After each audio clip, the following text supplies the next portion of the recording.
17 países en 23 días, 10 países de nuestra América Latina y el Caribe y 7 países de nuestra madre África. El respaldo a Venezuela, a nuestra democracia participativa, al presidente Nicolás Maduro ha sido ejemplar. Debemos agradecerle a los gobiernos y pueblos de Cuba, Belice, Nicaragua, Surinam, San Vicente y las Granadinas, Trinidad y Tobago, Haití, El Salvador, Dominica, República Dominicana, Nigeria, Guinea Ecuatorial, Angola, República del Congo, República Democrática del Congo, Etiopía y Egipto por tanta receptividad. También al CARICOM, al ALBA, a la CEDEAO, a la Unión Africana y a la Liga Árabe. Fue una gira por la dignidad y la solidaridad, por la cooperación que nos hará verdaderamente libres e independientes, la cooperación sur-sur.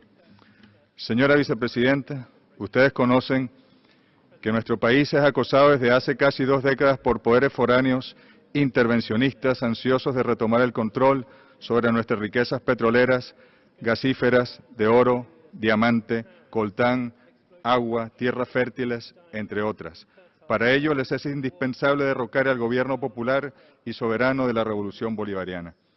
Queremos denunciar las inadmisibles acciones de interferencia grosera del gobierno de los Estados Unidos de América y algunos de sus aliados de la Europa en los asuntos internos de Venezuela. Durante el año pasado, nada más, el gobierno y Congreso de Estados Unidos, incluyendo a los más altos en sus jerarquías, hicieron 735 pronunciamientos o comunicados sobre Venezuela. Este año, en apenas 55 días, ya van 105 ataques directos contra mi país. En 2017, el presidente supremacista Donald Trump amenazó a Venezuela con una intervención militar, impuso sanciones ilegales para perjudicar nuestra economía, es decir, a nuestro pueblo, financió y apoyó las acciones violentas, terroristas de la oposición radical venezolana que costaron vidas humanas, heridos, dolor y daños materiales incuantificables. En realidad, ¿qué se puede esperar de un gobierno que toma como indicador para evaluar positivamente el éxito de sus políticas hostiles contra otros países el número de muertos que sus sanciones y acciones producen?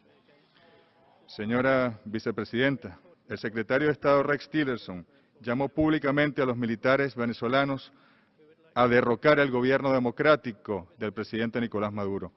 De inmediato, nuestra respetada y antiimperialista Fuerza Armada le otorgó digna y oportuna respuesta. Por cierto que es difícil distinguir si el señor Tillerson habla en nombre de su gobierno o de una empresa transnacional petrolera de la cual fue director ejecutivo hasta hace apenas un año, especialmente cuando se trata de atacar a Venezuela. También adelantó el secretario de Estado que desconocerá a su gobierno la voluntad de nuestro pueblo que se expresará libremente en las elecciones presidenciales del próximo 22 de abril, como si le asistiera alguna facultad para reconocer o desconocer resultados electorales en mi país o en el mundo. Y como corolario, le hizo saber a América Latina que para la administración Trump la anacrónica y extemporánea doctrina Monroe, que data de 1823, hace 200 años, está vigente para el gobierno de Estados Unidos en el siglo XXI. Razón tenía el libertador Simón Bolívar en 1829, cuando proféticamente advirtió a las naciones que los Estados Unidos estaban destinados por la providencia para plagar a la América toda de miseria en nombre de la libertad. El presidente Nicolás Maduro ha hecho en los últimos 4 años más de 400 llamados a la oposición para que participe en el diálogo. Nuestra sociedad tuvo que vivir el trauma doloroso de las acciones terroristas llamadas guarimbas. Tuvimos que transitar por la victoria popular del pueblo al elegir democráticamente una Asamblea Nacional Constituyente que puso fin a esa violencia política. Tuvo que ser ampliamente derrotada la oposición en elecciones de gobernadores y alcaldes en 2017 para que finalmente aceptaran la oferta de diálogo. En Santo Domingo, República Dominicana, por voluntad del gobierno venezolano, se realizaron encuentros entre representantes del gobierno y de la oposición, que contaron con la facilitación del presidente Danilo Medina, del expresidente del gobierno del Reino de España, José Luis Rodríguez Zapatero, de los cancilleres de Chile, México, Bolivia, Nicaragua y San Vicente y las Granadinas. Estos diálogos tenían el propósito de alcanzar acuerdos para consolidar la democracia, la paz y la convivencia política, así como el respeto a los derechos humanos. Como resultado, se llegó efectivamente a un acuerdo entre el Gobierno y la oposición, plasmado en el documento titulado Acuerdo de Convivencia Democrática por la Paz en Venezuela. Ambas partes alcanzaron puntos de encuentro en temas centrales. El 6 de febrero se organizó todo en Santo Domingo para la firma de este acuerdo. Los representantes de la oposición venezolana a última hora se negaron a firmarlo. Fue un inmenso desplante e irrespeto al pueblo de Venezuela, al presidente de República Dominicana y su gobierno, al expresidente Zapatero y a los cancilleres acompañantes. Y qué casualidad, al tomar esta decisión la oposición, el secretario de Estado de Estados Unidos estaba en Bogotá. Saquen ustedes sus propias conclusiones. En cambio, el presidente Nicolás Maduro instruyó a su delegación que firmase el acuerdo y se comprometió a cumplirlo en todas sus partes. Uno de los temas que se acordó es el relativo a las elecciones presidenciales que, según nuestra Constitución, deben realizarse este año y efectivamente se realizarán. El Poder Electoral cumplirá con el Acuerdo de Santo Domingo con absoluto rigor. La fecha, el 22 de abril, propuesta por la oposición, las condiciones, las mismas de la organización de las elecciones parlamentarias del año 2015, que por cierto ganó la oposición, las misiones de acompañamiento y observación electoral, se ha invitado a la Secretaría General de Naciones Unidas, el Centro de Expertos Electorales de América Latina, el CARICOM, la Unión Africana, el CEDEAO, entre otros. Los lapsos para la apertura de registro de electores dentro y fuera de Venezuela, solicitud también de la oposición. Habrá elecciones libres, soberanas, transparentes el 22 de abril. Ojalá que todos los partidos políticos cumplan también con el Acuerdo de Santo Domingo con responsabilidad. Sabemos que algunos, a pesar de tener la voluntad de participar, aún no cuentan con la autorización de Washington para registrar sus candidatos a la presidencia. Ojalá la historia sea otra. Queremos advertir aquí que en el Consejo de Derechos Humanos, nada más y nada menos, este órgano esencial para la defensa de los derechos de los pueblos, el peligroso escenario que pretende generar el gobierno de Estados Unidos y sus aliados a partir de las sanciones económicas que le hacen daño al pueblo venezolano, a partir de la presión y extorsión política y financiera que ejerce Washington sobre gobiernos de Europa y de la región latinoamericana y caribeña, y a partir de una feroz guerra psicológica mediática muy bien planificada y financiada. Se pretende así hacerle creer al mundo que en Venezuela hay una crisis humanitaria, viejo truco unilateralista. Países vecinos anuncian con bombos y platillos crisis de refugiados, entre comillas, venezolanos. El Alto Comisionado para los Derechos Humanos de Naciones Unidas emite informes sin fundamentos. Varios expertos de la ONU publican diagnósticos a partir de insólitas fuentes, sin jamás haber visitado Venezuela o solicitado información oficial. Para los países con gobiernos de derecha de toda la región latinoamericana, aún países con graves situaciones humanitarias internas, Venezuela y el presidente Maduro son titulares de prensa y noticieros que convierten a Venezuela en la excusa perfecta, la cortina de humo para desviar la atención de la opinión pública interna e internacional sobre las gravísimas problemáticas nacionales. En algunos países, producción de drogas, conflictos armados, narcotráfico y violencia, corrupción, desempleo, fraude electoral, etcétera. El mismísimo Donald Trump, el 8 de agosto del año pasado, al explicar los motivos de su amenaza de operación militar contra Venezuela, alegó infundadas razones humanitarias. Este pretexto, en teoría, les permitiría obviar los principios del derecho internacional público y tratar de justificar una intervención militar en nuestro país.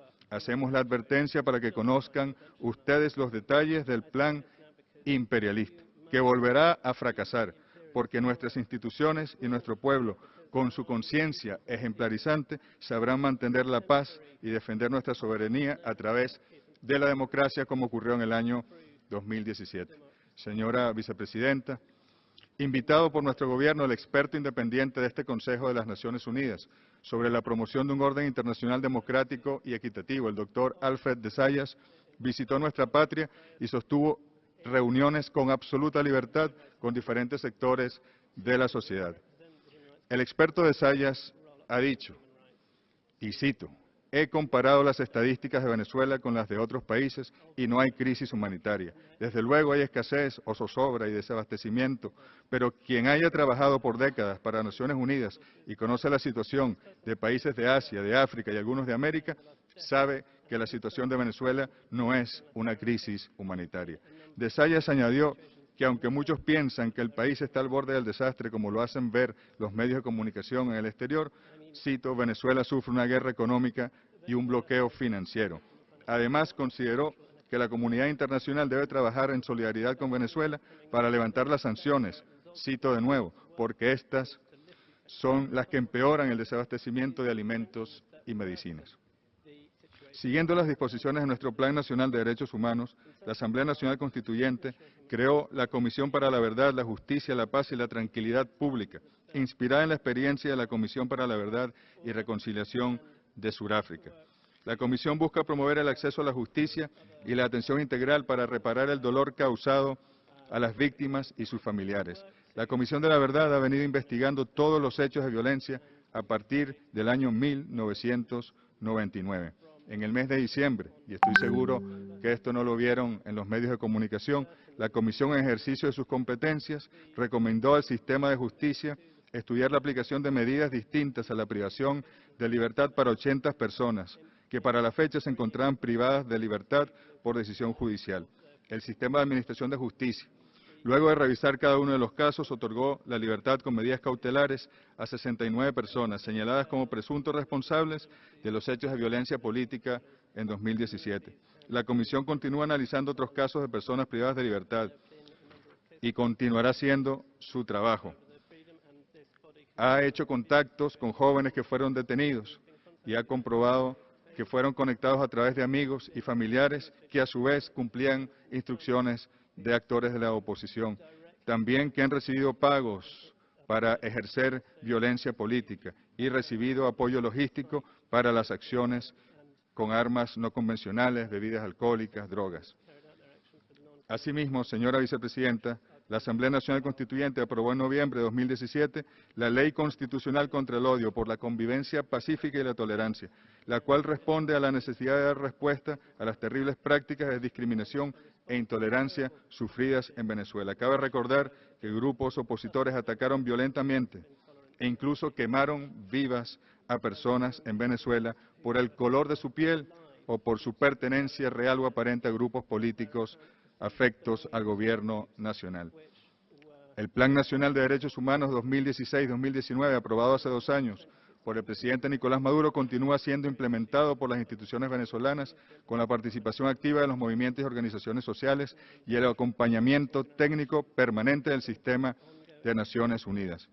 A pesar de las dificultades económicas, ante la disminución de los precios del petróleo y el bloqueo ilegal a nuestra economía y las presiones inflacionarias inducidas desde el exterior, la inversión social en Venezuela se incrementó a 74,1%. El desempleo disminuyó al 6%. El 72,5% del presupuesto nacional de 2018 se destina a la inversión social.